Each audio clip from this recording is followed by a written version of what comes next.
The Caribbean Community Climate Change Center, also affectionately known as the 5 Cs, is implementing USAID's Climate Change Adaptation Program, or CCAP, in the Eastern and Southern Caribbean. The fundamental role of our center is to provide the knowledge base for decision making for climate change adaptation. In November 2019, the 5 Cs met with stakeholders and members of the Project Advisory Committee of the USAID Climate Change Program to review the progress and achievements to date. The PAC, the Program Advisory Committee, provides us the opportunity to interface with our partners, those who are directly involved in implementation, those who are on the periphery, but climate change, because it's everyone's business.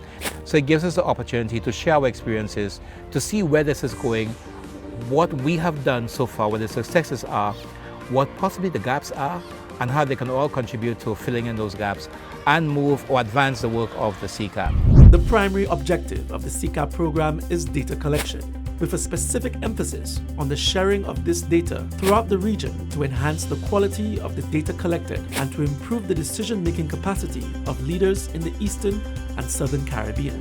These different activities, hence in the CCAP project, we have the first component, which basically is strengthening our ability to collect data, which we desperately need to feed into our models. That's the very basis of our work. It's so that whatever we do it with a little bit more confidence, so that the decisions that we make is not based on guesstimates, but on scientific fact. One of the vital components of the Climate Change Adaptation Program included the installation of automatic weather stations. We installed 50 automatic weather stations, enhancing the network of automatic weather stations across the region. The 50 automatic weather stations will expand the capabilities for the collection of hydrological, meteorological, and Caribbean climate change data. These stations have been incorporated into the existing network of climate monitoring stations in the region and integrated into a global network in collaboration with the US-based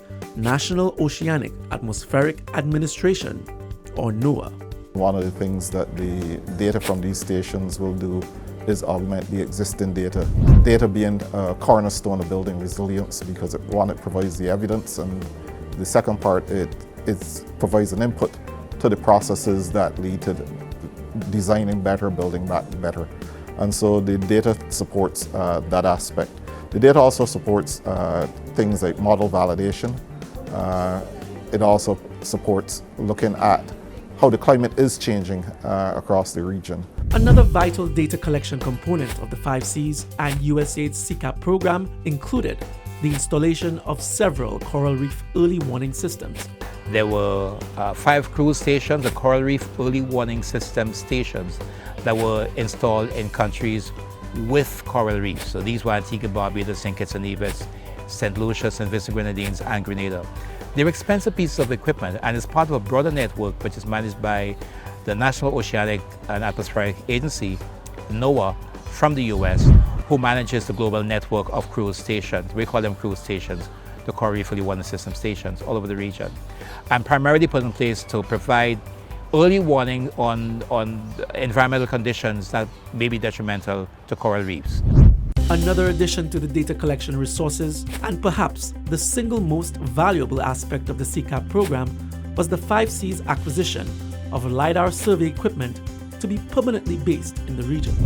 Under the CCAP project, we were able to convince the U.S. Agency for International Development that one of the major contributions they can make was to afford us the ability to do that type of survey.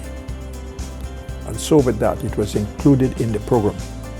So we have now the capacity to do airborne LiDAR surveys. LiDAR, which stands for Light Detection and Ranging, is a remote sensing method that uses light in the form of a pulsed laser to measure variable distances to objects on the ground.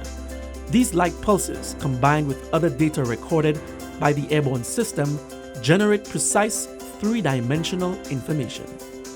Topographic LiDAR typically uses a near-infrared laser to map the land, while bathymetric LiDAR uses water-penetrating green light to measure the seafloor and riverbed characteristics. LiDAR systems allow scientists and mapping professionals to examine both natural and man-made environments with accuracy, precision, and flexibility. So in my mind, that is one of the major accomplishments under this program. This investment and support from USAID-funded Climate Change Adaptation Program will help the Caribbean region combat the effects of global climate change. And even though the CCAP officially ends in June of 2020, all the vital equipment acquired and installed through the program will continue to function and provide crucial climate change data for many years to come.